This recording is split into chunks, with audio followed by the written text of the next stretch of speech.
हायाघाट प्रखंड क्षेत्र के हौरलपट्टी स्थित जनेश्वर नाथ महादेव मंदिर परिसर में पिछले 23 मई से नवाह यज्ञ चल रहा है। जय सीताराम सीताराम सीताराम जय सीताराम के मंत्र का जाप अहर्निशं चल रहा है। यह नवाह यज्ञ 1 जून तक चलेगा। उसके बाद 2 मई से 3 मई तक अष्टजाम और फिर रुद्राभिषेक का कार्यक्रम यहाँ पर होना है।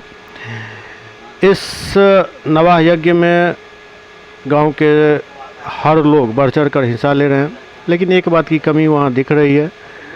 जो पुरुष तबका का वहाँ पर जुटना धीरे धीरे कम होता जा रहा है, ये एक चिंता की बात है। महिलाओं की भागीदारी बढ़ चढ़ कर है, लेकिन पुरुष कहीं ना कहीं अपने इस ड्यूटी में, अपने इस सामाजिक कर्तव्य में थोड़ा सा विमुख नज़र आ रहे हैं।